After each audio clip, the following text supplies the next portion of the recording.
अच्छे कर्म करने वाले लोगों के साथ बुरा क्यों होता है और बुरे कर्म करने वालों के साथ अच्छा? ऐसी बात हर किसी के मन में आता है और हम सब ने यह महसूस भी किया है। जो लोग अच्छे कर्म करते हैं वह किसी न किसी कारण से परेशान रहते हैं और उसी जगह पर बुरे कर्म करने वाले लोग, उनके ऊपर कोई परेशानी नहीं होती है। वो हमेशा खुश नज़र आते हैं, उन्हें किसी भी चीज़ की घटी कमी नहीं होती है। चलो दोस्तों, जानते हैं एक कहानी के माध्यम से। एक बार की बात है, गौतम बुद्ध जी अपनी भिक्षुओं के साथ कहीं जा रहे थे और जाते जाते एक गांव में आराम करने के लिए रुक जाते हैं। और जैसे जैसे लोगों को पता चलती है कि बुद्ध जी हमारे गांव आए हुए हैं, तब लोग उनसे अपने दुखों का निवारण पूछने जाने लगते हैं और बुद्ध जी सब के दुखों का निवारण बता देते हैं। तो एक व्यक्ति अकेला रह जाता है। वह बुद्ध जी से कुछ भी प्रश्न नहीं किया, वह सीधा मौन बैठा था। अपने यही विचार कर रहा था कि बुद्ध से प्रश्न करूंगा तो पता नहीं वो उत्तर देंगे कि नहीं। इतना सोच ही रहा था कि तब तक बुद्ध जी उस व्यक्ति से बोले, हे राजन, आप किस चिंता में डूबे हुए हैं? उस व्यक्ति ने बुद्ध से कहा, हाथ जोड़कर बोला, हे गुरुवर, मेरी चिंता का कारण यह है कि जो अच्छे कर्म करते हैं उनको क्यों परेशानी का सामना करना पड़ता है और वो हमेशा दुखी क्यों रहते हैं? जो बुरा कर्म करता है वह परेशानी से दूर रहता है, उनके ऊपर कोई परेशानी, कोई विपत्ति क्यों नहीं आती है? उस व्यक्ति की बातों को सुनकर गौतम बुद्ध जी मुस्कुराए और बोले, हे राजन, इंसान जैसे सोचता है और जैसे महसूस करता है वैसा ही उसके साथ कुछ होता है, बल्कि ना समझ के कारण वो सच को समझ नहीं पाता है। और बोले, एक नगर में दो भाई रहते हैं। एक भाई व्यापार का काम करता है और दूसरा भाई चोरी। और जो व्यापार का काम करता है उसके जीवन में धर्म की बहुत महानता थी। वो पूजा पाठ करता था, ज़्यादा मन लगाता था। वो हर रोज़ मंदिर में जाकर पूजा पाठ करता था और गरीबों को दान धर्म भी दिया करता था और अनाथों को कपड़ा, वस्तु, जिस चीज़ की घटी कमी होती थी उसको वह दिया करता था। और वहीं पर दूसरा भाई उससे एकदम अलग था, जो कि हर रोज़ उसी मंदिर में जाकर मंदिर के बाहर से लोगों के जूते और चप्पल चुराया करता था। उसे दान धर्म से कोई लेना देना नहीं था। समय बीतता गया और एक दिन जोरों से आंधी तूफान आने के कारण और बरसात होने की वजह से वहाँ पर कोई भी व्यक्ति पूजा पाठ करने नहीं गया। उस मंदिर में सिर्फ पंडित के सिवा कोई भी व्यक्ति नहीं था। ये बात चोर को पता चलती है और वह अपने मन में विचार करने लगता है, क्यों ना इस मौके का फ़ायदा उठाया जाए। वह चोर मंदिर में पंडित जी के नज़रों से छुपता हुआ जाता है और मंदिर का सारा धन चुरा ले आता है। उसी समय बारिश बंद हो जाती है और उसी का भाई, जो पूजा पाठ अच्छे कर्म करने वाला व्यक्ति, मंदिर में पहुंच जाता है।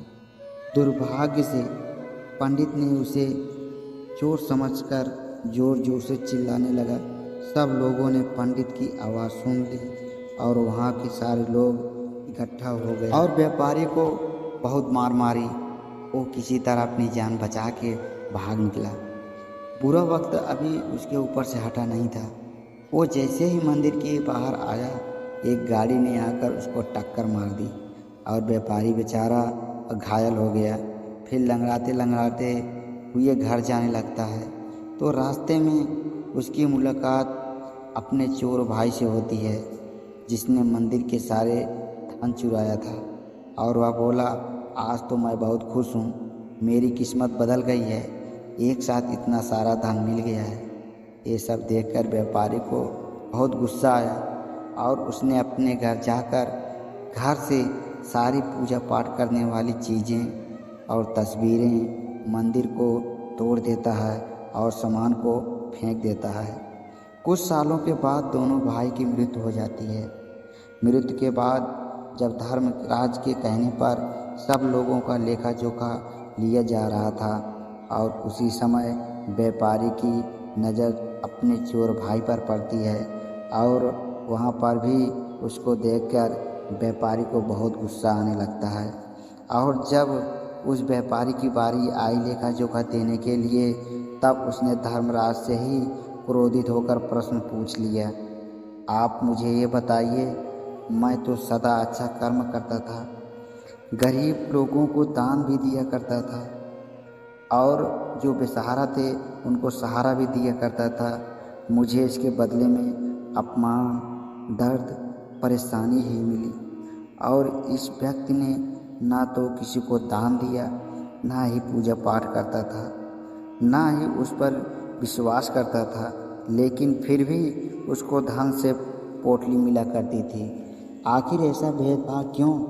इतना बोलकर व्यापारी चुप हो जाता है और उसके बाद धर्मराज बोले, तुम मुझे गलत समझ रहे हो, मैं तुमको बताता हूँ इस बुरे व्यक्ति जो काम किया है। जिस दिन तुमने गाड़ी से टकराया उसी दिन ही तुम्हारी ज़िंदगी का आखिरी दिन था, लेकिन तुम्हारे अच्छे कर्मों की वजह से सिर्फ मामूली चोट में बदल गई। अगर तुम इसके बारे में जानना चाहते हो तो इसके भाग्य में राजा बनने का था, मगर इसके कुकर्मों और अधर्म के कामों की वजह से वो सिर्फ एक पोटली में बदल गई और इसके कर्मों का फल आज मिलेगा और उसके बदले में इसे नरक में डाल दिया जाएगा। और तुमने अच्छा कर्म किया है, तुम्हें स्वर्ग के सामने तुम्हारा स्थान होगा और तुम वहाँ पे रहोगे। ना तो तुम्हें दुख होगी, ना तो वहाँ किसी बात की घटी कमी और ना किसी बात की पीड़ा होगी। सारी बातों को बताने के बाद बुद्ध जी उस व्यक्ति से कहते हैं, तुम्हें तुम्हारे बातों के उत्तर मिल गया होगा। अगर आपको लगता है कि भगवान आपके कर्मों को नज़रअंदाज करते हैं, ऐसा कभी नहीं समझना चाहिए। यह बात बिल्कुल सत्य नहीं है।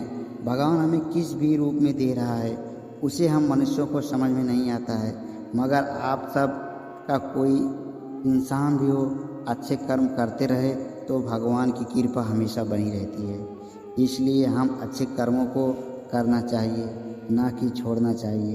चाहे कितनी भी मुसीबत आए, चाहे कितनी भी परेशानी आए, चाहे कितना दुख भी झेलना पड़े, लेकिन हमें अच्छे कर्म करना नहीं छोड़ना चाहिए। एक दिन उसका फल जरूर मिलेगा। और बुरा कर्म करने वाला कभी सुखी नहीं रहता है, वो बस दिखावा करता है, वह अच्छे बनने की कोशिश करता है, वह खुशी रहने की कोशिश करता है। जैसे कि चोरी करने वाला व्यक्ति अगर वो सुखी रहता तो कभी चोरी नहीं करता। दोस्तों, अगर यह बुद्ध जी की कहानी अच्छी लगी हो तो अपने दोस्तों परिजनों के साथ ज़रूर शेयर करें और कमेंट करके बताना यह कहानी आपको कैसी लगी। अगर चैनल पर आप नए आए हैं, सब्सक्राइब नहीं किया है तो आपसे विनती है सब्सक्राइब ज़रूर कर लें। बाकी मिलते हैं एक नई कहानी के साथ। धन्यवाद।